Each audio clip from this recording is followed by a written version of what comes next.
मेरे बच्चों, आज का जो नया लेक्चर है उसका नाम क्या है भला? Embryonic induction. यहीं से स्टार्ट हो रहा है ना। एम्ब्रियोनिक इंडक्शन इंपॉर्टेंट टॉपिक है। तो एम्ब्रियोनिक इंडक्शन मतलब टू स्टार्ट, ठीक है। इसमें क्या ये डेफिनेशन है? The capacity of some cells to evoke मैंने जगाना, a specialized development response in other cell is called as embryonic induction। कुछ एम्ब्रियो के अंदर कुछ ऐसे सेल्स जो कि दूसरे सेल्स के अंदर भी कोई डेवलपमेंटल प्रोसीजर स्टार्ट कर सकते हैं, ठीक है। तो इस प्रोसेस को क्या बोलेंगे? Embryonic induction. हर सेल के अंदर ये क्वालिटी नहीं होती कि दूसरे सेल को जाके इंटरेक्ट करे और उसके अंदर कोई ऑर्गन फॉर्मेशन स्टार्ट करे।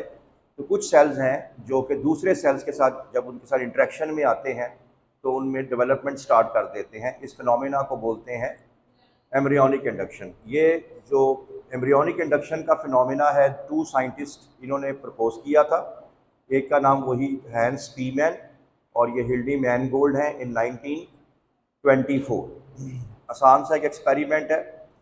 इन्होंने सैलामेंडर का एम्ब्रियो लिया एट गैस्ट्रुला स्टेज। सैलामेंडर के बारे में कल भी बताया था, सैलामेंडर एक एम्फीबियन है। गैस्ट्रुलेशन स्टेज कौन सी होती है? गैस्ट्रुलेशन स्टेज जिसके अंदर 3 जर्म लेयर्स बन जाती हैं, एक्टोडर्म, मेसोडर्म और एंडोडर्म। तो ये इन्होंने 2 जो थे एम्ब्रियो लिए, दोनों ही गैस्ट्रुला स्टेज पे थे। अब इन्होंने क्या किया कि ये जो इलाका है बाहर वाला, आपको पता है बाहर वाली लेयर कहलाती है एक्टोडर्म, और यहाँ पे जो ओपनिंग है इसको हम बोलते हैं ब्लास्टोपोर। अगर आपको फर्स्ट ईयर याद हो, प्रोटोस्टोमिया एंड ड्यूटरोस्टोमिया। ब्लास्टोपोर जब बनता है तो कुछ जानवरों में माउथ पहले बनता है और एनस बाद में बनता है, और कुछ जानवरों के अंदर एनस पहले बनता है और माउथ बाद में। तो ये जो ओपनिंग होती है इसको ब्लास्टोपोर बोलते हैं, और इसके ऊपर ये जो आउट ग्रोथ है इसको ब्लास्टोपोर लिप बोलते हैं। अब इन्होंने क्या किया कि एक एम्ब्रियो का ब्लास्टोपोर लिप का एरिया उतारा, ठीक है, इसको रिमूव किया, और इसको दूसरे जो कोई एम्ब्रियो था सैलामेंडर का ही गैस्ट्रुलेशन स्टेज पे, इसके पास यहाँ पे इसका अपना टिश्यू जो आप ये देख रहे हैं येलो कलर का था, इसको रिमूव कर दिया और इसकी जगह पे ये वाला टिश्यू ऐड कर दिया। बात समझ में आ गई? यानी 2 एम्ब्रियो हैं, दोनों की स्टेज पे है, गैस्ट्रुला स्टेज पे। तो इसकी ये जो आउटर लेयर है ये वाली एक्टोडर्म, इसका जो हिस्सा है इसको रिमूव किया और इस वाले ब्लास्टोपोर लिप के एरिया को कहाँ पे लगा दिया? इस जगह पे। बात समझ में आ गई? अब हम कह सकते हैं कि ये जो राइट साइड पे जो आपके एम्ब्रियो है इसके अंदर इंड्यूस्ड लॉस टिश्यू भी है और ग्राफ्टेड टिश्यू भी है। इंड्यूस्ड लॉस टिश्यू का मतलब क्या हुआ कि इसका हमने अपना टिश्यू क्या कर दिया? उतार दिया, इंड्यूस्ड लॉस टिश्यू, और दूसरा हमने लगा दिया, वो क्या हो गया? Grafted tissue. समझ आ गई बात की? ये एरिया के बारे में देखा गया है कि ये जो एरिया है ब्लास्टोपोर लिप का, ये ना सिर्फ इसके साथ जाके मर्ज हो गया, इसके साथ मिल गया, बल्कि इस एरिया ने इधर आके नोटोकॉर्ड और न्यूरल ट्यूब वगैरह भी बनाना शुरू कर दी, और अल्टीमेटली हालांकि इसका अपना भी ब्लास्टोपोर लिप एरिया मौजूद था, तो लिहाजा ये एरिया देखा गया कि ये एरिया जो है मुख्तलिफ किस्म के ऑर्गन्स बनाने की कैपेबिलिटी रखता है। ये नर्वस सिस्टम भी बना सकता है, नोटोकॉर्ड भी बना सकता है। तो इस एम्ब्रियो के अंदर 2 तरह के टिश्यूज़ आ गए, और इस तरह से क्या हुआ कि इस एम्ब्रियो ने 2 कंप्लीट नर्वस सिस्टम बनाए। समझ आ गई बात की? तो इसका बजाय एक नर्वस सिस्टम बनने के 2 नर्वस सिस्टम बने। तो इसमें यही वो बताएगा कि blastopore lip from salamander gastrula was transplanted into ventral और lateral position of another salamander gastrula, it invaginated and developed. तो यहाँ से जब इन्होंने ब्लास्टोपोर का हिस्सा लिया तो इसके वेंट्रल या लेटरल साइड पे जहाँ मर्जी इसको ऐड कर दो तो ये इसके साथ जाके इन्वेजिनेट हो जाता है। तो इससे फिर क्या बनता है? नोटोकॉर्ड बनता है, सोमाइट्स बनते हैं। सोमाइट्स क्या होते हैं? ये फ्यूचर में वर्टिब्रल कॉलम भी बनाते हैं, ठीक है। Also induce host ectoderm into neural tube, वहाँ जाके ये न्यूरल ट्यूब भी बनाते हैं। Grew into a nearly complete secondary embryo, तो बजाय एक एम्ब्रियो बनने के दूसरा सेकेंडरी एम्ब्रियो भी बनाने की सलाहियत ये रखता है। लेकिन ये भी याद रखना है कि इन्होंने बाकी भी तजर्बे किए कि यहाँ से लिया, यहाँ से लिया, यहाँ से लिया, लेकिन जो इलाका था जो ये सेकेंडरी एम्ब्रियो या डेवलपमेंट ऑफ डिफरेंट ऑर्गन्स कर सकता था, वो सिर्फ कौन सा इलाका था, सलाहियत किस में थी, ब्लास्टोपोर लिप वाले इलाके में, और किसी इलाके में ये सलाहियत मौजूद नहीं थी। बात फॉलो कर रहे हैं? तो it was soon found that graft from the dorsal lip of the blastopore were capable of inducing the formation of a complete or nearly complete। तो देखा ये गया बाकी एक्सपेरिमेंट्स में कि बाकी किसी सेल्स के अंदर ये कैपेबिलिटी नहीं है, सिर्फ और सिर्फ ये डॉर्सल लिप वाला जो इलाका है इसी सेल के अंदर ही ये खूबी मौजूद है। बात फॉलो कर गए? दिस क्रिएचर, ये जो मखलूक बनी, compose partly of grafted tissue, ये लाइन मैंने इसलिए लिखी ताकि आपको इंग्लिश पढ़ने परेशानी ना हो, grafted tissue and induced loss tissue. यानी ये जो क्रिएचर बनी, ये जो क्रिएचर है, ये जो मखलूक बनी, इसके अंदर अपना ओरिजिनल लॉस टिश्यू था, जबकि दूसरी तरफ से लिया हुआ कौन सा टिश्यू था, ग्राफ्टेड टिश्यू। बात समझ में आ रही है? नहीं समझ आई लड़कियों? आज जब आज में ताकत नहीं। हाँ, induced loss tissue and grafted tissue, ये इसलिए ताकि घर जाके आपको परेशानी ना हो। The graft from the dorsal lip of the blastopore was capable of inducing secondary embryo. वही वाली बात आ गई कि जो ग्राफ्ट हमने लगाया है, ये जो जोड़ हमने लगाया है ब्लास्टोपोर से लेके, यही इसी में ही सलाहियत है कि वो सेकेंडरी एम्ब्रियो डेवलप कर सकता है। इस एरिया के अंदर और क्या कुछ है, ये और क्या कुछ बना सकता है? नोटोकॉर्ड के बारे में जिक्र हो चुका है, सोमाइट्स के बारे में जिक्र हो चुका है, वर्टिब्रल कॉलम भी बनाता है, ये प्रीकॉर्डल प्लेट्स, ये एंडोडर्म का हिस्सा होता है, और ये अंदर ओरोफेरेंजियल मेम्ब्रेन्स यानी अंदर की जो मेम्ब्रेन्स हैं, ठीक है, ये बनाएगा, नर्वस सिस्टम बनाएगा। तो the reactive ability is greatest at early stage, gastrula stage. यानी देखा ये गया है कि अगर आपने ये काम करना है, यानी अगर आपने यहाँ से इंड्यूस लॉस टिश्यू को यहाँ पे ग्राफ्ट करना है जाके, तो ये अर्ली स्टेज पे होगा। अगर आप यही काम बाद में करें, लेटर स्टेजेस पे करें, जब एम्ब्रियो ओल्ड हो चुका हो, तब इस तरह के रिजल्ट्स आपको नहीं मिलेंगे। दोनों की आप ये समझ लें अर्ली स्टेज होनी चाहिए, ठीक है, वरना लेट करेंगे तो इस तरह का रिजल्ट्स आपको नहीं मिलेंगे। तो कंक्लूजन क्या हुआ? मेन जो पॉइंट है, जहाँ पे बहुत से शॉर्ट क्वेश्चंस बन रहे हैं, स्पीमैन ने डॉर्सल लिप वाले एरिए को क्या कहा? प्राइमरी ऑर्गेनाइजर, ठीक है, प्राइमरी हो गया इब्तदाई, ऑर्गेनाइजर क्या हो गया? तरतीब देने वाला। जाहिर सी बात है ये इलाका दूसरी जगह पे नए सेल्स को एक ख़ास तरतीब दे सकता है, एक ख़ास उसको ऑर्गन में कन्वर्ट कर सकता है। तो इस इलाके को प्राइमरी ऑर्गेनाइजर की कहा गया। कौन से इलाके को? डॉर्सल लिप वाले इलाके को। और इस फिनोमिना को नाम दिया गया प्राइमरी इंडक्शन। बहुत इंपॉर्टेंट टॉपिक है जी, ये समझ आ गई। बाद में subsequent studies showed that many other cell type originate by interaction, a process called secondary induction. बाद में ये भी देखा गया कि ना सिर्फ ये ऑर्गन्स बना सकता है, बल्कि ये दूसरे सेल्स के अंदर भी, ठीक है, subsequent study show that many other cell type originate, दूसरे तरह के सेल्स भी बन सकते हैं इससे, इसी इलाके से। तो लिहाजा क्योंकि दूसरे तरह के सेल भी ये बना सकता है, तो लिहाजा इसको क्या कहा गया?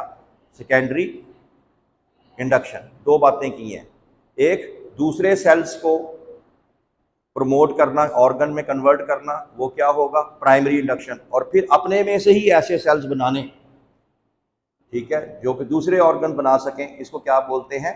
Secondary induction. जैसे कि न्यूरल प्लेट और न्यूरल क्रेस्ट जो हम पीछे पढ़ के भी आ चुके हैं, ये भी इसी इलाके से ही बन सकते हैं। बात समझ में आ रही प्यारे बच्चों? हाँ जी, ठीक है। तो ये आपने बताना है जी, तो एम्ब्रियोनिक इंडक्शन। अब यहाँ पे जो टॉपिक है वो नेक्स्ट स्टार्ट होगा। अब आ जाएगा ह्यूमन एम्ब्रियोनिक डेवलपमेंट। अब इंसान की तरफ चलेंगे। तो human embryonic development begins after fertilization. सबको पता है पहले फर्टिलाइजेशन होती है इंसानों में, फिर क्लीवेज होती है, पढ़ के आ रहे हैं, एक सेल से दो सेल, दो सेल से चार करते करते फिर वो जब वो थर्ड मंथ स्टार्ट होता है फिर क्या होता है, फीटस, फिर उसके बाद ग्रोथ होती है, पैदा होता है, फिर अडल्ट की तरह दिखाई देना शुरू हो जाता है। फर्टिलाइजेशन जो होती है ये भी हम पढ़ चुके हैं, रिप्रोडक्शन के प्रॉक्सिमल पार्ट ऑफ ओविडक्ट में होती है। जैसे ये फीमेल की ओवरी है, ये आप लोग देख सकते हैं, ये फॉलिकल है, दिस इज़ द फॉलिकल।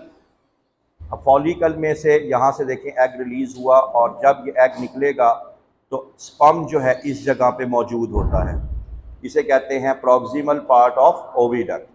फिर उसके बाद जब यहाँ पे जाइगोट बन जाता है, ये जाइगोट यहाँ से चलना शुरू हो जाता है, फिर आपने पढ़ा होगा क्लीवेज, एक सेल से दो सेल, दो से चार सेल करते करते करते करते ये यहाँ से आते हुए, इधर से आते हुए ये आके इम्प्लांट हो जाता है। तकरीबन 8वें से 9वें दिन ये फर्टिलाइजेशन हुई, और यहाँ पे आके कहाँ पे आके वो इम्प्लांट होता है, एंडोमीट्रियम में। एंडोमीट्रियम क्या चीज़ थी, यूट्रस की इनर लेयर थी। और जब ये इम्प्लांट होता है तो एमसीक्यू में याद रखना, इस टाइम इसकी हालत क्या होती है, ब्लास्टोसिस्ट। ब्लास्टोसिस्ट मैंने क्या बताया था कि बाहर ट्रोफोब्लास्ट और अंदर इनर सेल मैस, याद आ गया? तो ये आपने बताना है जी। तो zygote passes down oviduct, it undergoes cleavage which leads to the formation of blastocyst. वही बात दोबारा से, अब यहाँ पे ये देखें, pregnancy is established when blastocyst is implanted in the endometrium. Pregnancy उस टाइम डॉक्टर कहते हैं कि अगर ये इम्प्लांट हो जाए, फर्टिलाइजेशन अगर हो जाती है और ये इम्प्लांट यहाँ पे नहीं होता तो दैट मीन्स प्रेगनेंसी नहीं हुई। बात समझ में आ गई? तो दो चीज़ें हैं, फर्टिलाइजेशन और चीज़ है इम्प्लांटेशन, चिपकने को बोलते हैं एंडोमेट्रियम के साथ, ठीक है, ये आपने बताना है। उसके बाद जी ये हो गई बात, नेक्स्ट क्या होगा, अब बड़ी इंपॉर्टेंट बातें हैं। इफ़ इम्प्लांटेशन इज सक्सेसफुल, अगर ये सही तरह से जुड़ जाता है, इम्प्लांट हो जाता है, एम्ब्रियो, वही embryo begins to secrete HCG, human chorionic gonadotrophin hormone. This hormone forces the corpus luteum in the ovary to continue progesterone। अब याद रखें क्या होगा, अगर फर्टिलाइजेशन नहीं होती थी, फीमेल अगर एग पैदा करती थी तो कार्पस लूटियम क्या पैदा करता था, प्रोजेस्टेरॉन। और कुछ दिनों के बाद कार्पस लूटियम क्या हो जाता है, मर जाता है, जबकि जिससे प्रोजेस्टेरॉन का लेवल कम हो जाता है। जब प्रोजेस्टेरॉन का लेवल कम होता है तो फीमेल मेंस्ट्रुअल साइकिल स्टार्ट हो जाती है, याद आ गया?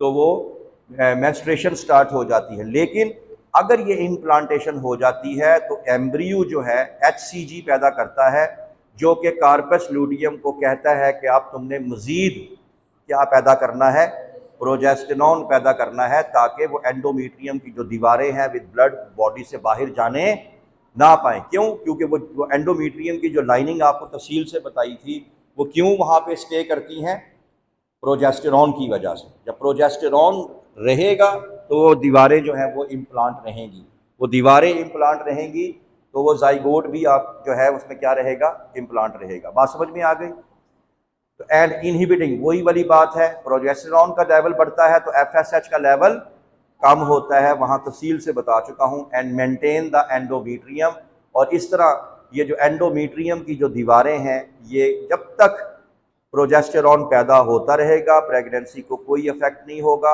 ये यहाँ पे प्रेगनेंसी जो है वो आगे की तरफ चलना शुरू हो जाएगी। अगर प्रोजेस्टेरॉन का लेवल गिरेगा तो जो है मेंस्ट्रुएशन स्टार्ट होगी और ये इम्प्लांटेशन भी नहीं होगी और ये प्रेगनेंसी भी ज़ाया हो जाएगी। तो ये इसमें आपने बताना है। उसके बाद नेक्स्ट क्या है कि ह्यूमन एम्ब्रियोनिक डेवलपमेंट में the chorion one of the membrane that grows and surround the embryo. अब ये देखें, ये ह्यूमन एम्ब्रियो है। ह्यूमन एम्ब्रियो जो है ये झिल्ली में होता है, ये मैंने फर्स्ट ईयर में पढ़ाया था, एमनियोट एंड एन एमनियोट। ये जो सबसे बाहर वाली जो कवरिंग है इसको कोरियन बोलते हैं, और इसके नीचे जो जिसमें ये कवरिंग है इसको एमनियोटिक मेम्ब्रेन बोलते हैं, और इसके अंदर जो लिक्विड जिसमें ये सस्पेंडेड होता है, ठीक है, उसको एमनियोटिक फ्लूइड बोलते हैं। तो ये जो एमनियन है, इस एमनियन का बड़ा काम है जी। वो क्या काम है वही बताने लगा हूँ आपको कि the chorion one of the membrane that grows and surround the develop villi that burrows, दब जाती हैं इन द एंडोमीट्रियम। अगर आप ये देखें, ये जो है कोरियन है, अगेन यहाँ पे कोरियन दिखा दूँ, ये जो कोरियन है ये फीटस साइड की कोरियन है, इस तरफ फीटस है, और ये मदर की जो है ये एंडोमीट्रियम है। तो ये जब इसके अंदर जाएगा तो इसके अंदर आके ये बरो हो जाएगा, जैसे दरख्त की जड़ें ज़मीन में चली जाती हैं ताकि दरख्त को कोई उखाड़ ना सके, ऐसे ही है। तो ये जो जड़ें हैं, ये जो उभार हैं, इनको आप लोगों ने क्या बोलना है, विल्लाए। फर्स्ट ईयर में भी विल्लाए एक जगह पढ़ा था हमने, ये कोरियोनिक विल्लाए हैं। वहाँ पे क्या चीज़ थी, वो इंटेस्टाइनल विल्लाए थे, ठीक है। और इसका बुनियादी मकसद कई तरह का है, एक तो इम्प्लांटेशन हो गई, फिक्स हो गया। दूसरा फ़ायदा ये है कि ये देखें, ये मदर की ब्लड सप्लाई आ रही है, ठीक है, वेन्स आर्टरी, इधर से बच्चे की आ रही हैं ब्लड सप्लाईज, और दोनों के दरमियान में एक माइन्यूट सा गैप होता है, दोनों के ब्लड आपस में मिक्स नहीं होते ताकि ऑक्सीजन इसको चली जाए, इसकी जो कार्बन डाइऑक्साइड है वो निकल के इसमें आ जाए, एक्सचेंज ऑफ न्यूट्रिएंट्स, गैसेस। बात समझ में आ रही है? तो ये वही बात बता रहा है आपको कि द कोरियन, जो कि वन ऑफ द मेम्ब्रेन, क्योंकि एक और मेम्ब्रेन भी बताई है ना, एमनियन भी बताई थी, that later grows and surround the embryo, ये बाद में आहिस्ता इसको कवर भी कर लेती है, and develop villi that burrows into the endometrium. बात समझ में आ गई? फिर यहाँ पे खुद ही बुक वाला कहेगा फर्टिलाइजेशन वर्सेस कंसेप्शन, इसके बारे में मैंने बता चुका हूँ कि फर्टिलाइजेशन और कंसेप्शन का फ़र्क, कि फर्टिलाइजेशन होती है proximal part of the oviduct, conception क्या होती है कि अगर यही जो एम्ब्रियो है ये जाके जुड़ जाए किसके साथ, तो वो कंसीव हो गया, कंसेप्शन हो गई। ये शॉर्ट क्वेश्चन हो गया आप लोगों का, ठीक है। उसके बाद the human gestation period is 280 days from the time of mother's last menstrual period to the day of birth, और 266 इंसान का जो गेस्टेशन पीरियड है, ठीक है, डेवलपमेंटल एम्ब्रियो का जो प्रोसेस है, 280 दिन या 9 महीने बनते हैं। बात समझ में आ गई? और ये 280 दिन काउंट कैसे करने हैं, ये फीमेल की जब लास्ट मेंस्ट्रुअल साइकिल जो थी, जब ख़त्म हुई थी, वहाँ से आपने क्या गिनने हैं, अगले दिन गिनने हैं। उससे क्या होगा, 280 डेज यानी 9 महीने। अब मुझे ये बता दो ये 266 क्यों आ गया? कहता है 288 भी ले सकते हैं और 266 भी ले सकते हैं, 266 कैसे आ गया?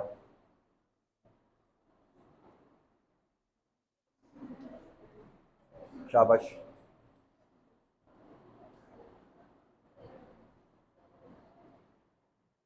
जिस दिन मेंस्ट्रुअल साइकिल उसकी जो थी वो ख़त्म हुई थी, आप लोगों को बताया था असल फर्टिलाइजेशन तो इसकी हुई होगी 14वें दिन, क्योंकि 14वें दिन आपको क्या बताया था, ओव्यूलेशन होती है। याद नहीं आया?